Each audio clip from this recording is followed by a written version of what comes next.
How's it going, folks? It's Danny here from the Smell Me Helmet podcast with let's just call it a Mortal Kombat movie 2021 reaction. Not video, but it's audio, but it's going to be turned into video because I'm going to put it onto YouTube. But reason why I'm saying this is because originally, the reason why I'm doing it separately is because originally I was actually me and Darren were supposed to talk about on episode 14 there that I only put up earlier today. Obviously this being recorded on the Tuesday the 23rd of February 2021. If you want to get into technical details, it's 18:45 or 6:45 p.m. On the schnoz, on the button. But I just realised that we never spoke about it. We never spoke about it, and obviously I heard bits and bobs about this over the last couple of months, and I'm gonna be brutally honest. I didn't have much hope. I didn't have much hope at all. I mean, I know the Legacy, the series there, yeah. Mortal Kombat Legacy, the web series, the YouTube series. I mean, that did kind of get some of it right, but there was some stuff that was just like, eh. So again, it didn't exactly fill me full of confidence. It was enjoyable. It was watchable, enjoyable, but in terms of being true to the game, now there is people out there who are being very fucking anal about it, to be brutally honest with you, and it's probably my opinion on my opinion on their opinion. It's probably not going to go down well, but sure, listen, I'm not here to make friends. I'm just here to fucking say how I feel about a situation that everyone's talking about, the new trailer. But all I have to say is, oh, how fucking wrong was I. How wrong was I? And I'll tell you why. Because not only did it live up, in my humble opinion, not only did it live up to any sort of expectations, but it's to me anyway, it surpassed them. And the reason why I'm saying that is, yeah, there was a couple of tidbits of stuff in there, like for example, there's people like, oh, it was Ermac that ripped Jax's arms off. It was Ermac, because Mortal Kombat 10 or 9, whatever it was. 9, Mortal Kombat 9, sorry. Oh, yeah, correct myself there. Yeah, Mortal Kombat 9 when he did the telekinesis and he made his arms explode and shit like that. But sure, if you want to get into like canon, lore, whatever, like, you know what I mean, if you want to get technical about it, Jax, in the actual original Mortal Kombat game storyline, as in Mortal Kombat 3, the original arcade Mortal Kombat 3 that came out in 1995, he fitted himself with cybernetically enhanced arms. He didn't lose his arms. That's the gas thing about it. That was the rumour, like, when the pictures came before. So now I remember, now, those who do remember, that would be of similar age to myself. I remember gaming magazines in 95 and the pictures of Jackson stuff, and you're like, oh, steel arms, There was a whole, now, I don't know, I think this might be a whole Mandela effect sort of thing, but there was a rumour in my school that it was Shang Tsung had made a clone of Jax, and the clone had ripped off Jax's arms. No such thing, obviously. It was cybernetically enhanced arms to help with the Outworld invasion. With the invasion from Outworld, because Shao Kahn was trying to take over at the time and merge the realms and that type of thing. But no, that wasn't the case. So if you want to get technical, the Mortal Kombat 9 and the film aren't canon. So I'll just leave that there. Just leave that there, right? But don't get me wrong, I'm not shitting over the what I like to call the creative license that was obviously taken. Because you have to remember, Mortal Kombat 9 was meant to be an alternate timeline, so of course events are going to be changed. The same that the director did. I can't think of his name.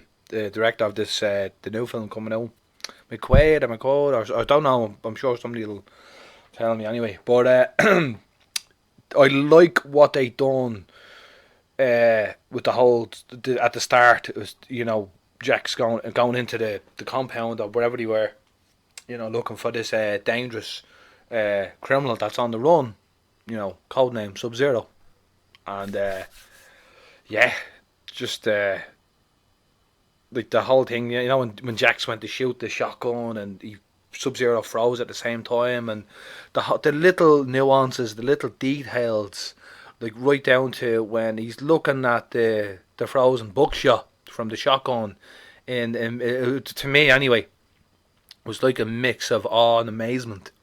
Well, that's how it seemed anyway, because I don't know if you'd ever seen that like that before. You know what I mean? But obviously but the way it's done, it's done for me anyway. The That set up Sub Zero as the kind of the big bad of the story. I know we have Shang Tsung, and obviously we see Goro later on, but there's not really much, and that's just a quick glimpse. But I think the main story of this film is going to be centered around Scorpion and Sub Zero, and and obviously I heard a fan theory about this new addition to the cast, character called Cole Young, played by Lewis Tan, and I read, no, not read, sorry, I seen a video, and somebody was like a theory about I was going to say Lewis Tan, Cole Young's connection to the tournament, and apparently, it's just a fan theory, but apparently, he's meant to be, the next iteration of Scorpion, because if you look at the trailer, you'll see that the Scorpion in the trailer, I can't remember his name, Japanese lad, he's in loads of things, he was in Rush Hour 3, and he was in the Wolverine, the kind of, the origin story, when Wolverine went to Japan. I can't think of the actor's name, he's in loads of stuff, he's deadly as, I'll get after this probably, but actually, you know what, that's going to annoy me. I have to look her up. Sorry there, boys, else, children of all ages. But just to kind of touch on that Scorpion in particular that I'm talking about is Hiroyuki Sanada. Hiroyuki Sanada. I'm sorry, I just had to look that up real quick there. Hiroyuki Sanada there, yeah. He's in loads of stuff. He's deadly. But yeah, just to kind of touch on what I was saying about that what's it? Hiroyuki Sanada, had to get the proper spelling of that there. So I didn't want to butcher his name, out of respect and all that. Some sound like that, it's what I do. But yeah, just to briefly touch on with the whole Cole Young thing, I think those scenes with that version of Scorpion is from, say, like a feudal Japan, or it could be a couple of hundred years ago, whatever, whenever that was, 16th century, I think it was. I'm sure somebody will correct if I'm wrong, but yeah, and I think that Cole Young is the modern iteration of Scorpion, although the whole business with the the Mortal Kombat symbol birthmark on his chest, I was like, really, a birthmark? Like, oh, it's not a birthmark, you've been chosen. I'm like, oh, it's a bit, I suppose, whatever kind of moves the story forward, but like, it's a bit cheesy. It's a bit cheesy on toast, the whole birthmark. Oh, you're the chosen one. I mean, I remember they did that in the actual 1995 Mortal Kombat. Like, I am the chosen one. You know what I mean? That business. Not into it at all. I'm not into that part of it. Like, but again, it'll probably all make sense when you watch the film. So I don't think, I'm included when I say this, by the way. I feel some people are being unfairly critical of it just after seeing the trailer. Now, because I'm obviously still going to watch it, 100%. It's been like I can't even put into words. I'm just I'm super excited to see it. Cannot fucking wait. Definitely something to look forward to. But the only thing is, though, the way it's saying, it's in HBO Max, and obviously with the restrictions here in Ireland, you know what I mean, we're still in level 5 lockdown, which is the kind of the highest lockdown that we have at the moment. For those by any chance who are listening from outside of the country, that's the story with that. But yeah, the only proper way to view that film, or any film, especially that's got to be kind of like special effects, kind of CGI laden, heavy, film. Like, you'd have to see that in the cinema, proper view in the cinema, popcorn and all. Love it. But I did I did like the obviously there was a couple of things involved. Kano made an appearance as well, ever so briefly. But there's a part. Yeah, it's the Scorpion Sub-Zero fight where they're fighting in what looks like a boxing gym, MMA gym, but it's all frozen over. Kind of based on kind of what we've seen in the trailer, but the business Scorpion Sub-Zero, Sub-Zero ducks under something. He slices him, and the squirt of blood comes out, and he freezes it. You know what I mean? I'd even go as far as to say that was cold blooded. Yeah, I said it. I did that. Yeah. It is what it is. Like it or lump it. But I thought it was rapid. I was just like, oh, I think I did a bit of a sex way. I was like, yep, they did it. They've actually done it properly. Like that. That's like some super move shit you'd see in the game. Like the X-ray move or something. They weren't short of doing like an X-ray in like a special effects X-ray thing or something, just to kind of tie it in with the games. I know in the real life settings, obviously not going to happen, but it's a film, movie logic and all that. But yeah, and then what you call it, yeah, he gets the wall of ice and then he throws them through it, and they have their own little back and forward, and then Scorpion fucking throws a spear, and he says the iconic line, "Get over here," like that, the iconic line, it's just like, yes, yes, it's fucking invested as fuck. I was like, yes, and then there's the big Mortal Kombat sign comes up, and then it's like, alright, so that's it, it's over now, and then I'm just like about to just wait for it to be finished, and then all you hear pops up Shang Tsung, finish him, and then it's just like a quick fire load of fatalities, but it's real quick. There's glimpses of Jax, who Jax, how the fuck was it? I don't do this to me, Lenny. Yeah, Jax, I think Liu Kang makes his appearance anyway. You'd be seeing that anyway. He gets the fire dragon out there as well. I think it's Sonya. That does it. Sonya does like our energy rings or something, and I'm nearly sure it's Melina. Actually, yeah, just before I finish up as well, something else I want to talk about was the blood and the gore, right? Now, actually, I'll finish talking about the fatalities, and then I'll come back to that because that'll make sense. I'll be doubling back on myself then if that's the case. I'm getting a bit excited here in case you haven't noticed. But oh, I love it. It's great. It is. You go through the series of fatalities, and I'm nearly sure that's Sonya. That blaster with the purple energy rings that she used in the original Mortal Kombat games, 1 and 3 respectively, and obviously in some of the later games, but they're more known for the earlier games. But yeah, and it's just it's someone that looks like Melina, but it looks like she has her guts blasted out, but they're all purple, like it's not red, because obviously she's an Outworld warrior, so. That's not to say her biological makeup is a lot different than Earthrealmers or Earthlings or whatever you want to call them, or us Earthlings or whatever.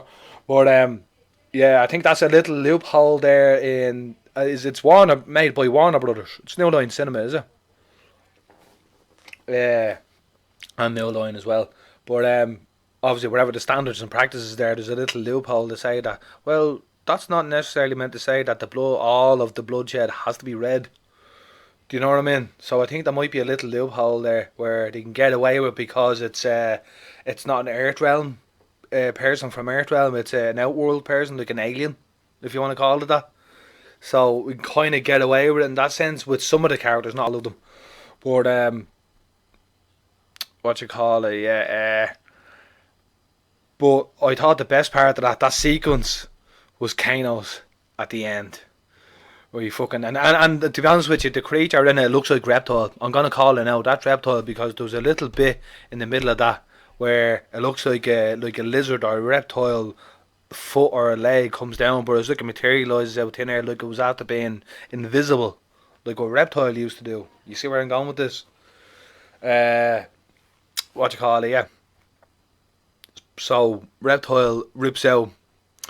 Not Reptile, sorry. Kano. Kano rips out Reptile's heart, and he's like, Kano wins. You fucking beauty. No, the accent was just like, yeah. Now the only one black mark I have against Kano at the moment is he's not buff. He's not a big chap, like, you know what I mean, like he is in the games. But like, as far as I'm aware, I don't know his name, the actor's name, but he's an Australian comedian. So comedians that become actors, especially in roles like this, obviously add a lot of personality. And although a couple of clips I've seen of Kano and Sonya, they kind of look like they're on the same side. You know what I mean? They all know. I know they're kind of hitting at a bit of a rivalry, but I really think the whole, the arch nemesis that is Kano versus Sonya. I think that whole story. Now, it could be wrong, and hopefully I'm proved wrong, but I feel that story has been. It's either been put on the back burner for now, or is this where Kano turns on Sonya, and that's where the hatred comes from? Like, is it gonna leave it open? Like, obviously, whatever else happens as well. Like, this is gonna be, say, the first of, say, a trilogy or a franchise. I mean, the gaming franchise worked, so why not a fucking film franchise? If this goes fucking well, I don't see why fucking not. And yes, I do realise I said fucking 3 times in very quick succession, but I don't fucking care. I don't fucking care. Right? I'm passionate, you know what I mean? I'm passionate about certain subjects, and when I get passionate, I tend to curse a lot, so if that offends anyone, don't listen. Sorry, it is what it is. I'm not going to sugarcoat it and be all like, I'm sorry, and no. Not sorry. Hashtag not sorry. But listen, I'm going off on a tangent here. But just like that, how can I explain this? That trailer did answer some questions, but also left me with a lot of unanswered questions. You know what I mean? New unanswered questions. So I did achieve some answers, but I feel like I'm back to square one in a certain way. So, but I guess, listen, we'll find out on 16th of April, 2021, on HBO Max, and obviously in select cinemas, I presume. But I know it's definitely on HBO Max anyway. But as I said, I'm really hoping that our restrictions are lighter, are after lifting somewhat, because I really want to see this in the cinema properly and the way it fucking should be. And that's the bottom line, because the main machine said so. I love it. Come here, listen. I'm going to leave you. I'm going to love you. I'm going to say good night. God bless. And as Darren would say, God is love. And of course, please, everyone, don't forget to like, share and subscribe at the Smell Me Helmet podcast on Facebook, Twitter and Instagram. I'll just hit the mic there. But anyway, slán that and all that. Peace.